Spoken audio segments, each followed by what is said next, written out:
प्यारे भाइयों, ये इस्लामिक डेली रूटीन जो मैं आप सबके साथ शेयर कर रहा हूँ जिंदगी को बदल सकती है। सोचें कि आप किस तरह दिन की शुरुआत करते हैं जो सिर्फ कामों को अंजाम देने के बजाय आपके लम्हों को हकीकी और महसूस किया जा सके, दिमागी फॉग को दूर किया जा सके और एक ही वक्त में ज्यादा फायदा हासिल किया जा सके। अल्लाह की बरकत से ये सुबह का रूटीन आपके दिमाग और जिस्म को तब्दील करने की सलाहियत रखता है इंशाअल्लाह, और आपको अपने लम्हों और दिन में अल्लाह की हाजिरी की ज्यादा आगाह बना सकता है। ये सिर्फ एक पैदावार मशीन होने से ज्यादा है। ये आपकी दिमागी, जज्बाती और रूहानी जिंदगी में ऐले अमल करने के बारे में है। But I have to warn you, ये रूटीन सिर्फ इस सूरत काम करती है अगर आप में ब्रेवरी और हौसला हो और इस पर अमल करते वक्त हाजिर रहें। Do not skip, do not be week.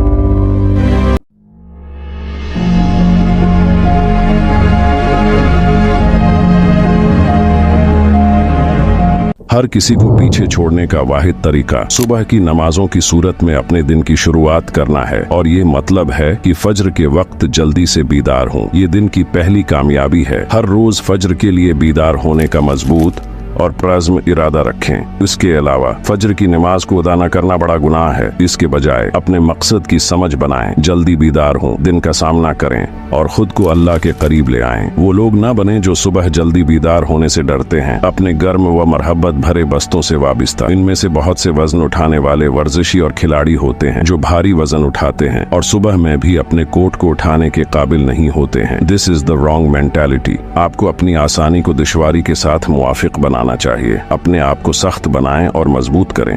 Now let's not forget about the night prayer, though not obligatory. तहज्जुद की नमाज इस्लाम में बहुत अहम होती है। ये वक्त वो लम्हा है जब आप अल्लाह के करीबी पाने की तलाश करते हैं। During the last third of the night, एक लम्हा जब दुनिया खामोश होती है और आपका दिल ज्यादा वाज़ियत से बात कर सकता है। हजरत मोहम्मद सल्लल्लाहु अलैहि वसल्लम ने उस अमल को तशवीक दी है जैसा कि हदीस में आया है, वाजिब नमाजों के बाद बेहतरीन नमाज तहज्जुद है। मुस्लिम। सुभान अल्लाह। आखिरी तीसरी रात को उस वक्त समझें जब अल्लाह अपने महल को आपके लिए खोलता है। अल्लाह ने सीधी तौर पर कहा है कि जो भी उस वक्त नमाज पढ़ता है उसकी दुआ को अल्लाह सवाल करता है और ये जवाब देता है। तसव्वुर करें अगर कोई मुस्लिम हाकिम सुबह जल्दी में अपने महल को आपके लिए खोलता और कहता, फज्र से पहले 2 बजे के बाद किसी भी वक्त आ जाओ और मैं तुम्हें मेरी बादशाहत की किसी भी चीज को दे दूंगा, क्या आप जाएंगे? आपका अगर जहन सही होता तो आप ना जाते, लेकिन अल्लाह हर सुबह अपना महल आपके लिए खोलता है और आप जल्दी से बीदार नहीं होते हैं। सुभान अल्लाह। Think about what this means brothers. फज्र के लिए जल्दी से बीदार हों। Don't miss out on all that you could receive and on all the blessings that are waiting for you from Allah. Now in this sense, हम इस्लाम के साथ वाबिस्ता मजहबी रोजा रखने की बात नहीं कर रहे हैं। हम अपने खाने पीने को देर करने की बात कर रहे हैं। क्या आपने कभी महसूस किया है कि जब आपका पेट भर जाता है, you and up being lazy and tired? हजरत मोहम्मद सल्लल्लाहु अलैहि वसल्लम ने फरमाया कि किसी भी इंसान की बदतरीन दवा होता है उसका पेट। नाउ कभी कभी त्योहार के दिनों पर हजरत सल्लल्लाहु अलैहि वसल्लम अपना पेट भर लेते थे, लेकिन ये एक मौका था और बहुत कम होता था। ज्यादातर वक्त, ज्यादातर हालत में हजरत सल्लल्लाहु अलैहि वसल्लम को सिर्फ 2 वादा खाने मिलते थे और इनमें से एक तमाम का सिर्फ एक छोटा वादा खजूर और पानी का होता था। आपको अपनी भूख का इस्तेमाल सीखना चाहिए और उसे अपने फायदे के लिए मददगार बनाना चाहिए। This will teach you how to be disciplined. ये आपको खुद कंट्रोल बनाने सिखाएगा और ये आपके दिमाग को तेज करने और आपके अहदाफ हासिल करने के लिए आपको मजबूर करेगा। अब गलत फहमी न करें। Different people have different priorities. For instance, अगर आपका मकसद वजन और मसल बढ़ाना है और आप एक मुकाबला आराजी खिलाड़ी हैं, तो बेशक सुबह का रोजा आपके लिए बेहतर नहीं हो सकता। लेकिन अगर आप दिमागी वजाहत चाहते हैं, if you want to forge a strong and resilient mind, और अगर आप एक आम शख्स हैं और ना कि मुकाबला आराजी करने वाले अजलात बनाने वाले खिलाड़ी, तो मैं आपको तजवीज दूंगा कि आप उस वक्त खिलें जब तक आपको खाने का हक नहीं हासिल होता है। उसे हासिल करने के बजाय जैसे ही आप बीदार होते हैं, सिर्फ 2 से 4 गिलास पानी पिएं और इस भूख को कुछ खास तस्कीन और अहदाफ पर काम करने के लिए इस्तेमाल करें। Some people will have a glass of tea and even a glass of coffee or both. कम से कम अहम काम कर लें उससे पहले कि आप खाएं। For example, you can complete a deep work session, focus on your studies and even exercise all in the morning before you eat. Why? क्योंकि खाना आपको सुस्त बनाता है, ये आपको काहिश बनाता है और आपके दिमाग को धंधला करता है, जबकि भूख आपको तेज रखती है, ये आपको परिज्म बनाती है। while hunger keeps you sharp, चुस्त और तौजा देने वाला देखा गया है, जबकि वो भूखा भरा, पेट भरा और मुमकिना तौर पर सुस्त होता है।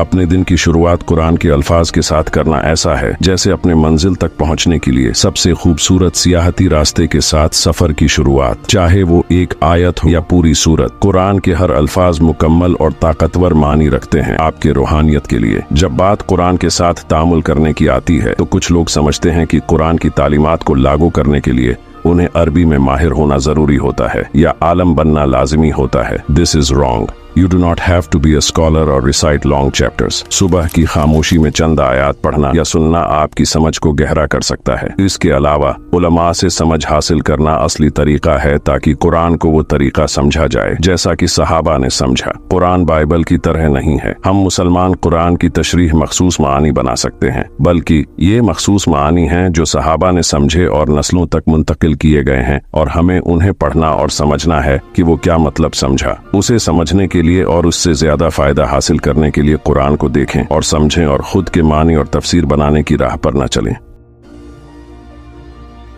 हजरत मोहम्मद सल्लल्लाहु अलैहि वसल्लम ने फरमाया कि हर मुसलमान पर इल्म हासिल करना फर्ज है। ये सिर्फ दीनी इल्म नहीं है, बल्कि उलमा के लोगों के मुताबिक हजरत सल्लल्लाहु अलैहि वसल्लम की ज्यादा तर पसंदीदगी और समझे जाने वाले मतलब दीनी इल्म होता है। तमाम इस्लामी उलूम एक दूसरे के साथ जुड़े हुए हैं और एक दूसरे से खूबसूरती से मुंसलक होते हैं। इनमें से किसी एक का मुतालिहा करें, मगर पहले और बुनियादी तौर पर कुरान और हदीस के साथ शुरू करें, क्योंकि ये इस्लाम की बुनियादें हैं और उनके बगैर आप गुमराह हो जाएंगे। Remember, IT is important to learn things that are good and helpful, और उसमें दुनिया का इल्म भी शामिल है। आपको सिर्फ किताबों में खुद को खो देने के बजाय अपने इर्द गिर्द के लोगों के करीब ले आएं। Become a better person, become more capable and also bring yourself closer to Allah। अपने दिमाग में इल्म के उस बीज को लगाना हमारे बाग में खूबसूरत फूल और फल दरख्त लगाने की तरह है। आप अपने आप को ऐसे मुसलमानों के गिर्द घेरे जो इल्म और खुद को बेहतर बनाने की कोशिश करते हैं। फिजिकल एक्सरसाइज, जिस तरह की हजरत मोहम्मद सल्लल्लाहु अलैहि वसल्लम ने फरमाया कि मजबूत मोमिन ज़ईफ मोमिन से ज्यादा महबूब है। He encouraged us to be strong and active, to wrestle, to ride horses, to know how to fight, to use archery, to run and to swim। उन्होंने हमें बताया कि जिस तरह मादी तौर पर फिट होना हमें बहुत सी तरह से मदद करता है। अब ये बात जरूरी नहीं है कि आप मुसाबिका में शिरकत करें, भारी वजन उठाएं या मैराथन में दौड़ें। ये बात सिर्फ वो छोटी बातें हैं जो फर्क कर सकती हैं, खास तौर पर जब आप इब्तिदाई मरहला में हो। अपने जिस्म को एक गाड़ी की तरह समझें जो आप रोजाना चलाते हैं। गाड़ी को बेहतर चलाने के लिए और आपको मकामात पर ले जाने के लिए आपको इसकी अच्छी देखभाल करनी होगी, राइट? वैसे ही आपके जिस्म के लिए भी यही बात है। इसकी देखभाल करना और अपने खून को बहाना सिर्फ आपके लिए अच्छा नहीं है। It's part what Islam teaches. Eat a nutritious meal. हजरत मोहम्मद सल्लल्लाहु अलैहि वसल्लम ने हमें मोतदिल और हमारे लिए अच्छे और हलाल खुराक मुंतखब करने की तालीम दी। आपको अपने जिस्म और दिमाग को एक मुस्तकिल खुराक से शरह देने की जरूरत है जब आप अपना रोजा खोल देते हैं। पिछले मरहले में हमने इंसानी जिस्म को एक गाड़ी की तरह मुआजना किया, जहां जिस्म की देखभाल करने का एक तरीका जिस्म की मुहाफजत की हैसियत से है। जैसे ही गाड़ी को मसावी तौर पर मरम्मत की जरूरत होती है ताकि ये बेहतर तरीके से चले। अब इस मिसाल के साथ दिलचस्प बात करें जो दिन का पहला वादा है, जो गाड़ी में पेट्रोल डालने की जरूरत है। अगर पेट्रोल अच्छा हो तो गाड़ी मुसलसल चलती है, क्या नहीं? इसी तरह हमारा जिस्म और दिमाग बारीक किया गया है। एक भारी भूख, अच्छी तवज्जो और ज्यादा ताकत देने वाले मवाद के साथ कुछ खाएं। ये किस्म का खाना मुआजना होता है और आपको वो सब कुछ देता है जो आपके जिस्म को जरूरत। इंतखाब करें ऐसी खुराकें जो ग़िज़ाइयत से भरपूर हों। ये सिर्फ आपके जिस्म का एहतराम करने और उसे बेहतरीन तरीके से शुरू करने की बात नहीं है। आप सुन्नत के पैरोकार हैं और इंशाअल्लाह ये आपके दिमाग और रूह को नौशिमान बख्शेगा। कल सुबह अपनी खाने की फिक्र करें और एक ऐसा इंतखाब करें जो आपके जिस्म और दिमाग दोनों के लिए अच्छा हो। अगर आप चाहते हैं कि ये पैगाम मजीद मुसलमान मर्दों तक पहुंचे तो इस वीडियो को लाइक करें और चैनल को सब्सक्राइब करें। इस्लाम्स ब्रिलियंस कमेंट में लिखें ताकि मुझे पता चले कि आपने ये पैगाम पहुंचा दिया। अल्लाह आपको आपकी कोशिशों का सिला दे। भाई, अगली मुलाकात तक हिम्मत और सब्र में कायम रहिए।